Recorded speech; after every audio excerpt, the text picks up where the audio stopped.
ಭಾವಿಸ್ತೇನೆ. 2006ರಿಂದ ನಂತರ ನೇಮಕಗೊಂಡಂತ ನೌಕರ ಹಿತಾಸಕ್ತಿ ಬಗ್ಗೆ ತಾವು OPS ಬಗ್ಗೆ NPS ಬಗ್ಗೆ ಏನು ಚರ್ಚೆ ಮಾಡಿದ್ದೀರಿ, ಇದು ನಾವೆಲ್ಲ ಖಂಡಿತ ನಾವು ಗಮನಿಸ್ತೇವೆ.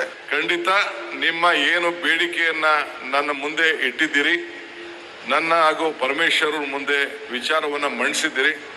ಏನು ನಮ್ಮ ಸಮಿತಿ ವರದಿ ಬಂದ ತಕ್ಷಣ ನಾನು ಕ್ಯಾಬಿನೆಟ್ನಲ್ಲಿ ಚರ್ಚೆ ಮಾಡಿ ನಿಮ್ಮನ್ನು ಕರೆಸಿ ನಿಮ್ಮತ್ತೂ ಚರ್ಚೆ ಮಾಡಿ ನಮ್ಮ ಕೈಯಲ್ಲಿ ನಾವು ಯಾವತ್ತೂ ಕೂಡ ಬಸವಣ್ಣನ ನಾಡಿನಲ್ಲಿ ಸೇವೆ ಮಾಡ್ತಾ ಇರೋರು, ಕೊಟ್ಟ ಮಾತನ್ನ ಉಳಿಸ್ಕೊಳ್ಳಿಟ್ಟಿರೋರು.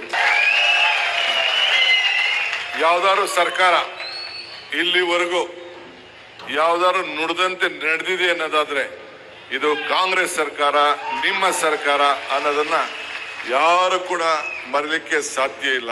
ನೀವು ಒಂದು ಮಾತು ಕೊಟ್ರಿ, ನಮ್ಮ ಜೊತೆಯಲ್ಲಿ ಇರ್ತೀವಿ ಅಂತ. ನಾನು ಪರಮೇಶ್ವರ್ ನಿಮಗೆ ಮಾತು ಕೊಡ್ತಾ ಇದ್ದೇವೆ, ನಾವು ನಿಮ್ಮ ಜೊತೆಯಲ್ಲಿ ಇರ್ತೇವೆ ಅನ್ನೋ ಮಾತನ್ನ ಈ ಸಂದರ್ಭ ಹೇಳ್ತೇನೆ. ಸೊ ಇಬ್ಬರಿಗೂ ಕಾಂಟ್ರಾಕ್ಟು ಕರೆಕ್ಟಾಗಿ ಆಗಿದೆ ತಾನೇ, ಅಗ್ರಿಮೆಂಟು ಆಗಿದೆ ತಾನೇ.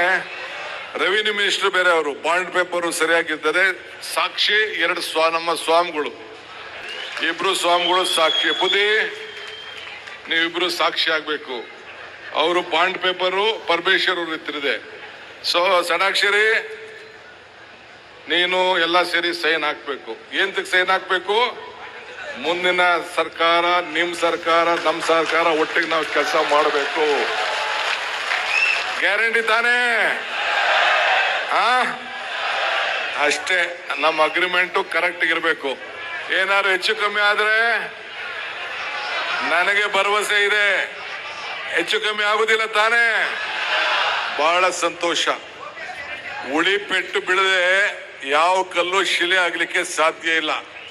ಸೊ ಹಂಗೆ ಹೊಲ ಉಳ್ದೆ ಯಾವ ಭೂಮಿ ಕೂಡ ಮಟ್ಟ ಆಗ್ಲಿಕ್ಕೆ ಸಾಧ್ಯ ಇಲ್ಲ. ಉಳಿ ಪೆಟ್ಟು ತಿನ್ನೋಣ, ಹೊಲನೂ ಉಳ್ಳೋಣ, ಜಮೀನು ಮಟ್ಟ ಆಗ್ಲಿ, ವ್ಯವಸಾಯ ಆಗ್ಲಿ, ಮುಂದಕ್ಕೆ